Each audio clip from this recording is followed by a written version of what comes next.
All right, folks, breaking news here. Hassan Whiteside has been traded. The madmen of the Miami Heat actually found a taker for Whiteside.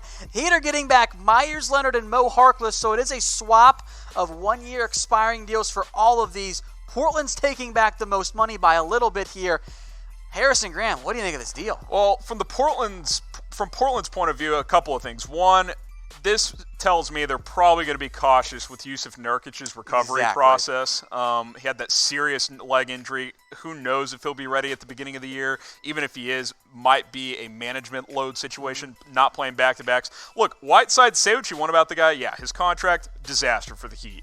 But when he's engaged, he is a more than capable starting center in the NBA. Elite shot blocker, good finisher around the rim. Again, you see the trade details there. Miami getting Harkless and Meyers Leonard in return. About a $5 million difference for salary cap ramifications. I think this is one of those okay for both sides here. You know, if it works out for Portland, now you've got two bigs that are really solid players, and if not, worst case scenario, he's a free agent after this year. Folks, grade this trade A, B, C, D, or F. Let's start with the Miami Heat side of things here, Harrison. For me, I give it an A. Yeah. You got rid of Whiteside. Yeah, and look, that ship had sailed. His time in Miami, it had some ups and downs, but clearly they took him out of the rotation at the end of last year. They were ready to commit to different type of players.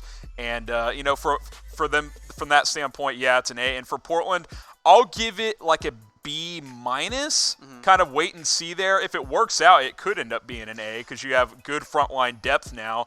But he does come in with locker room concerns. Honestly, I'm not a huge Hassan Whiteside fan. I think at this point his game is just – when a center loses it, it's gone. It does not come back. You just wonder if it's him losing it or him just not being engaged.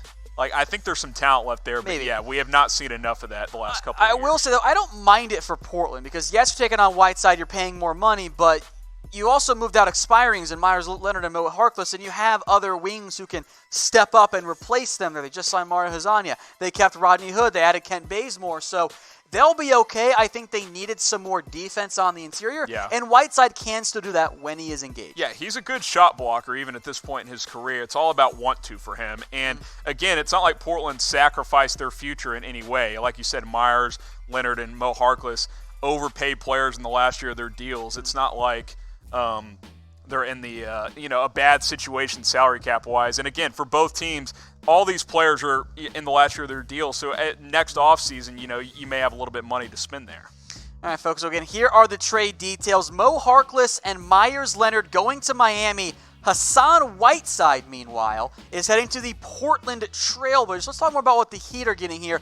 Harkless gives them another wing option. Yeah, and Harkless was in that free agent class, that infamous one of, I think, 2015-16, where everybody got overpaid. And Portland had to spend the money or they were never going to have it. Yeah, him and Alan Crabb got a ton of money from Portland. Crabb, of course, was moved in a trade twice since then as well. But yeah, Harkless, veteran defender, can shoot a little bit, good role player there for Miami. And then kind of the same for Meyers Leonard. Look, he kind of had a bit of a resurgence in the playoffs. I remember he dunked on Iggy against the Warriors. He's a stretch five who can really shoot from the outside. So we'll see how Miami's rotation sort of plays itself out. But I think from their standpoint, more than anything, they needed to get rid of the corpse that is Hassan Whiteside, like locker room-wise and just fading player-wise.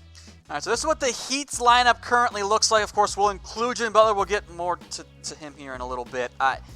With Butler, Goran Dragic, for now, I guess, Bam Adebayo, Justice Winslow, Dion Waiters, and some interesting bench options. Tyler Hero's there, Harkless is there, Meyers Leonard. And money does come off the books next year as well, too, which is a big thing. Yeah, and I think the question now for Miami is, do you still try to move Dragic? Do you keep him now? Do you consider keeping him and lining him up next to Jimmy Butler? I'm not sure if they need to move a little bit more money. I know you were crunching some of the numbers there, but obviously, the Mavs had a chance to scoop in on Dragic, and it feels like Miami is trying to go younger, so it'll be interesting to see if they still try and chop him a little bit. So as for Dragic and the Heat and the Mavs and that Jimmy Butler sign-in trade, as I understand the numbers, and I suppose I could be wrong, but I'm like 90% sure I'm correct here, this is not enough. Yeah. So they still need to find a third party to take on Kelly Olynyk and or Derek Jones and or James Johnson. Because even with this trade, they don't get under the caps. They still have to make the salaries match pretty close, regardless of how far under or over the cap they are. And even if they include Leonard and Harkless on this 3-team sign-and trade, which I don't even know if they legally can, it still doesn't work out money-wise. Yeah, so there still isn't a proper amount. Still got to make some moves, but maybe they can keep a Dragic and move a Johnson instead, or one of those other Olynyk, one of those other pieces. It'll be interesting. It'll also be interesting from the Mavs' point of view, because again, they just signed Seth Curry to a 4-year deal. He can play a little bit point as well. Interested to see if their interest level in Dragic has lowered even more now.